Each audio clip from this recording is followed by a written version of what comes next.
This street right here was basically our playground. You know, as you can see, there's no cars coming. And this is where I got my name, Freeway, from this street right here, because we played football out here in the streets. And so everybody associated the freeway with us. And so we became the Freeway Boys. I mean, man, we used to strip cars right here. You know, we would go get a car and take everything off of it right here. The motor, the bumper, the transmission, everything right here.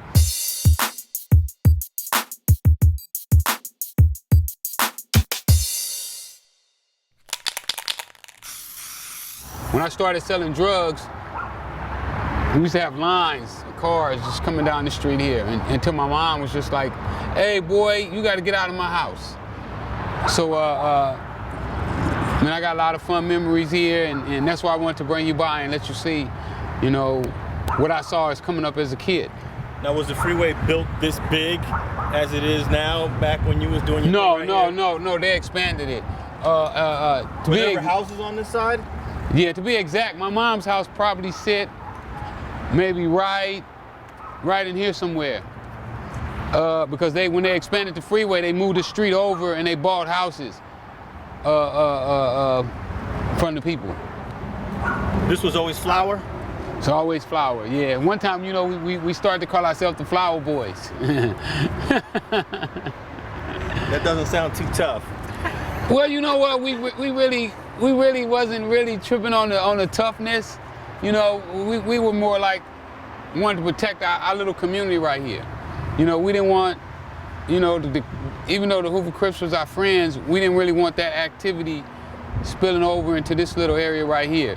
When I started going up to Churchy's, hanging out at Churchy's Chicken, and I saw these guys in these cars that was just like Hernandez, I mean, it's like straight out of a magazine. Well, I wanted one of those cars. I was about 17 years old, and I wanted one of those cars. So when I started hanging out with the guys who had the cars, I started finding out the things that they were doing to get the cars. And one of the things that they were doing was stealing cars. And as I drove for them for a while, I learned how to not only drive them, but then I started starting them, you know, meaning stealing the car, because at first I wasn't stealing the car, I was just the driver. They would steal it, and they would give it to me, and then I would drive it home for them. Well, I went from there to learn how to start it, learn how to take all the parts off of it, and then I started learning how to put the parts back on another car. So here we would jack a car up, we would do it like it was our own car.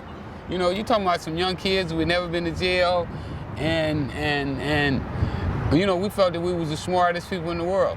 You know, we felt that we could bring a car here, take the license plates off of it, and nobody would know whose car it was. And then we would just go to work on it. But it wouldn't take us long to break a car down. You know, we could break a car down like that.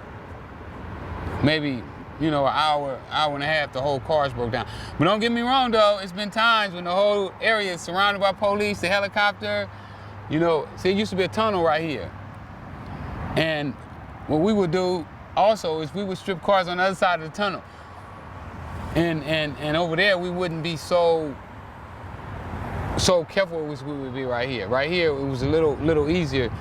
So one time we was over there stripping a car, and the police helicopter came and, you know, laid everybody down, and it was just crazy. Well, I can't really imagine just having stolen cars parked all over here and getting away with it. I mean, like today, you couldn't do that. No, you couldn't do it today. Unless you knew all the neighbors. And all the neighbors like you, and you know, and don't want to see you get in any trouble. See, and that's what I felt about the drug business as well. See, all these neighbors allowed me to sell drugs because they knew I was selling drugs. I mean, one time, let me tell you what happened one time. One time I had some drugs, and I was at my mom's house, and I had to make a run somewhere, and I didn't want to leave the drugs in my mom's house.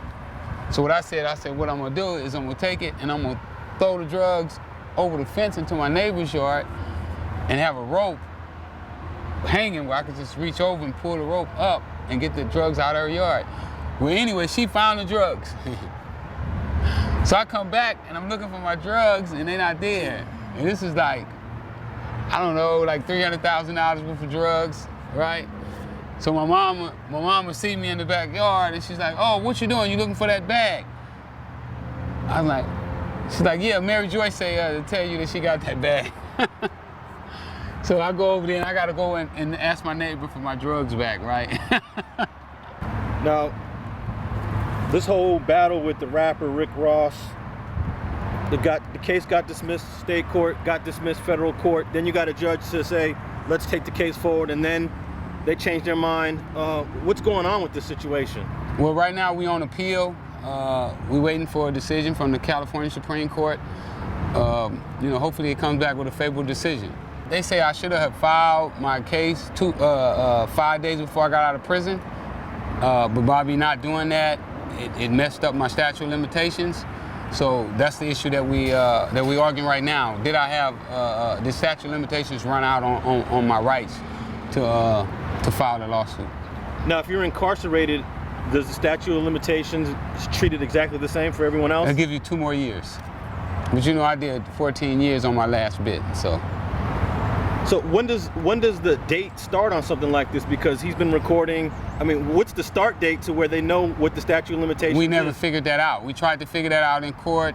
The law says that when the general public becomes aware, we was trying to figure out what was the general public. She said that the day that he was first played on one radio station in Miami was the general public. We disagree with her. And then there's another case that's out called Cristal that says if the person republishes the name, then the statute of limitations starts all over again. We believe that every album that he puts out is a republication. Every time he goes on the radio, we believe that's a republication. Every time that he does a magazine article, we believe it's a new publication. Every time he does a concert, we believe it's a republication. But she said no. How do your lawyers feel about the case going forward? They feel that their arguments is strong and solid, but at the same time, when you go to court, you don't know how you're gonna come out. It's a toss-up. It used to be really expensive to get it cooked up. Say if you went and bought an 8-track, which was around $350 for, really was about a gram of cocaine, the person would charge you maybe $150 to cook it up. We out here getting money. Bands, real bands. Don't fit in my wallet, so I just, keep it in a little band.